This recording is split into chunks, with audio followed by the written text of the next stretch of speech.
and welcome to this very special broadcast of the Nerdflix podcast. Today is our 20th broadcast. That's right, 20th. The 20th podcast in the history of the Nerdflix podcast. And today's topic is E.T. But first, please enjoy this fun intro thing I made.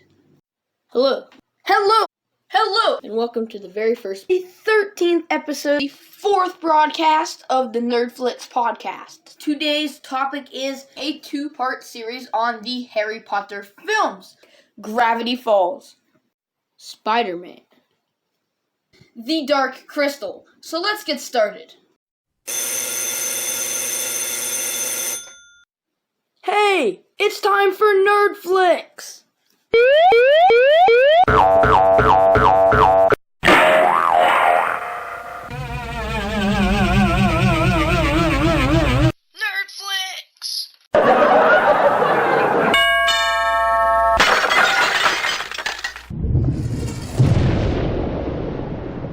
Welcome to the Nerdflix podcast. E.T. really is one of the greatest films out there, and I do personally love it a lot. It is in my opinion, one of the best movies to be ever made, really, and it is perfect for our special 20th podcast. E.T. is about a kid named Elliot who finds an alien who was left on Earth. He quickly befriends the alien and then has to hide it from adults and eventually the government.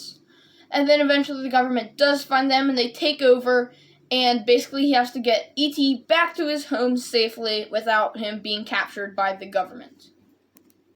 When E.T. came out, it beat out A New Hope for highest grossing summer film of all time. And E.T. actually held that title all the way until 1993 when Steven Spielberg outdid himself with his adaptation of Jurassic Park. And Jurassic Park held that title all the way up until the late 90s when Titanic came out. But for a long time, E.T. held the title of highest grossing film. E.T. was such a big hit, it was held in theaters for a full year. It just kept bringing in new audiences and bringing back the old ones to watch it again, so they extended it for over a year until finally they stopped airing it in theaters, and then after, it took a while for it to go to home video, but eventually it did go to home video. But for almost a whole year, it was in theaters.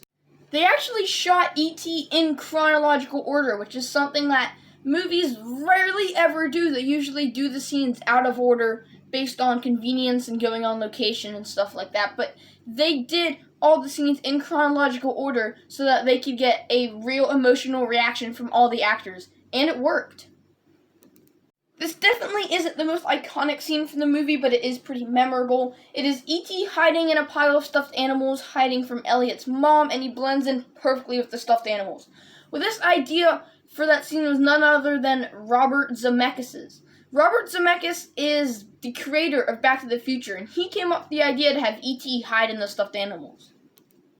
I mentioned a bunch of podcasts ago, all the way back to Nerdflix number 7, the Star Wars prequels. I mentioned that you can easily see E.T.'s species in Star Wars The Phantom Menace. Well, George Lucas decided to have this reference because of another reference to his work in E.T. In E.T., there is a clear reference to Star Wars when E.T.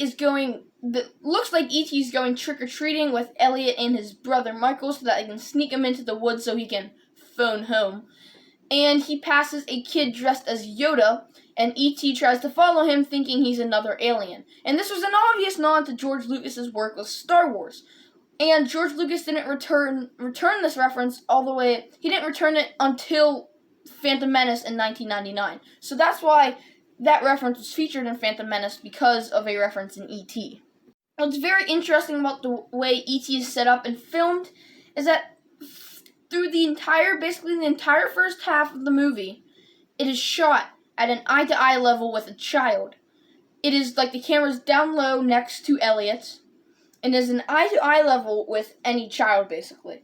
And there are no adults except for Elliot's mom. No adults' faces are shown besides Elliot's mom until the second half of the movie, and it's all filmed from eye-to-eye level of a child. So that is a pretty cool way to set it up. And then we get to the second half where obviously we get all the FBI agents, so they start changing things up there. But for the entire first half, filmed eye-to-eye level with a child, and no adult faces except for his mom.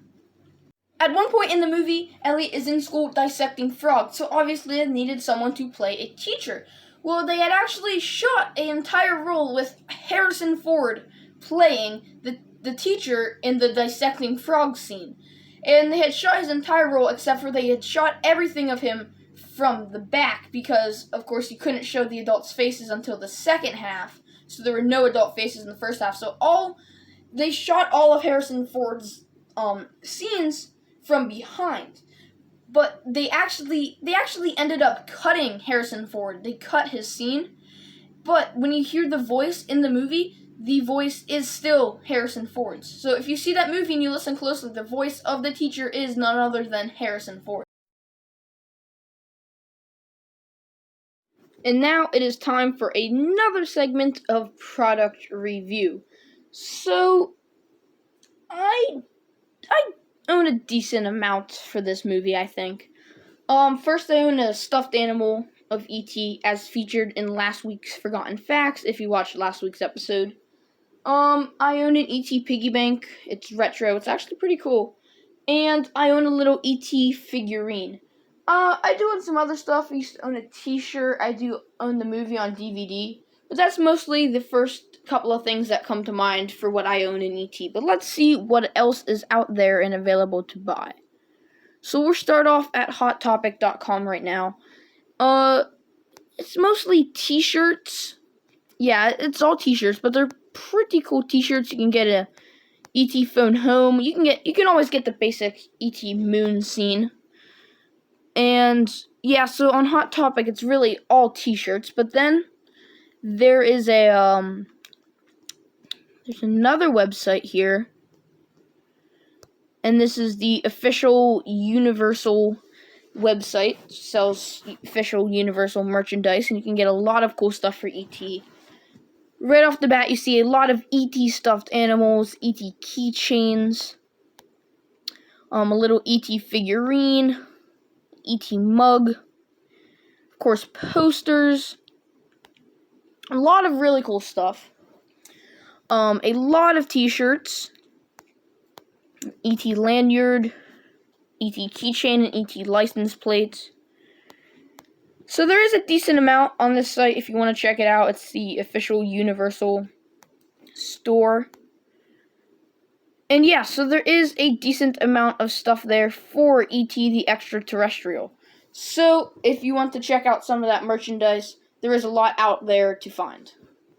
Originally, instead of Reese's Pieces being the thing that lures E.T. into Elliot's house, they wanted it to be M&M's. So they approached the M&M company, and they asked if they could use M&M's in their movie, right?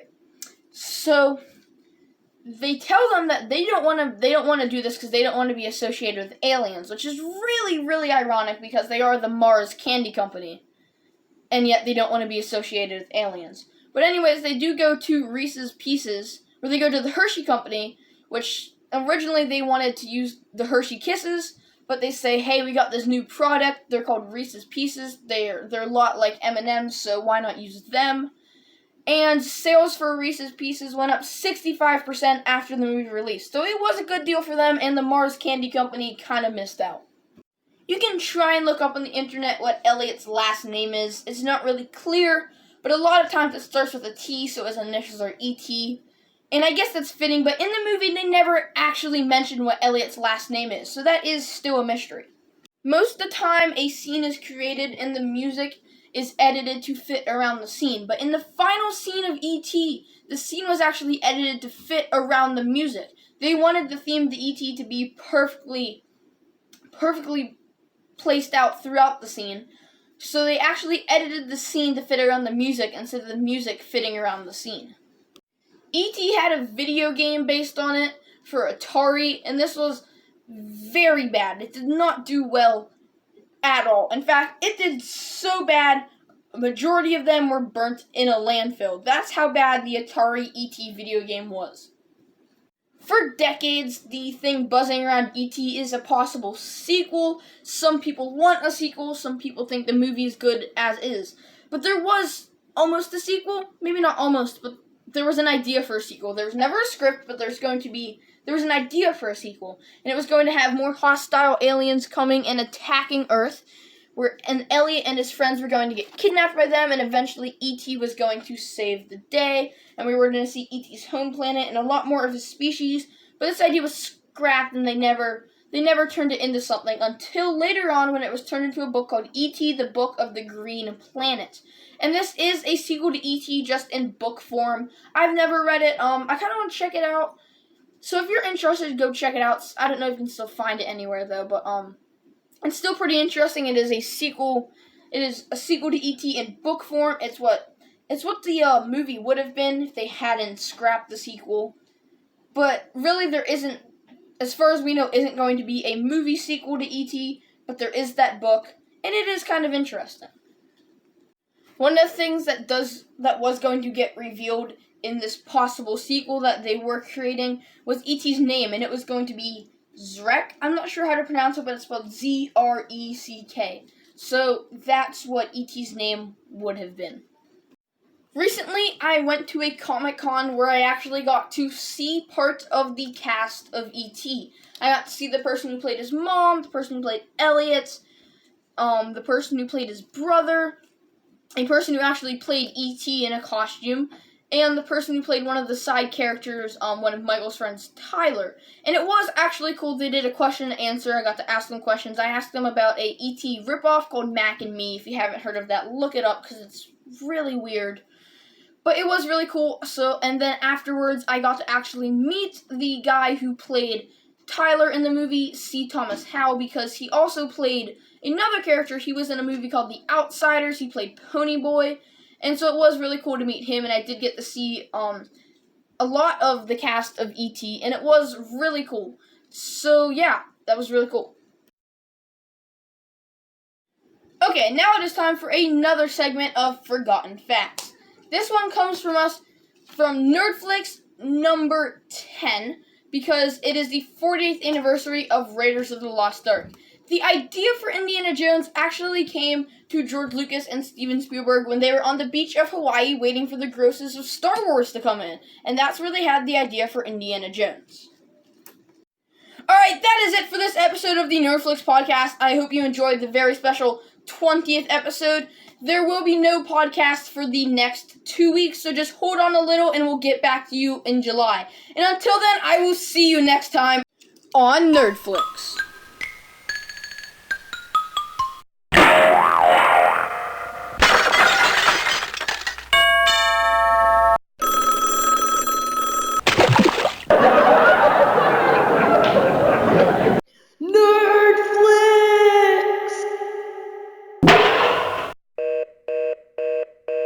Thank you for listening. Goodbye.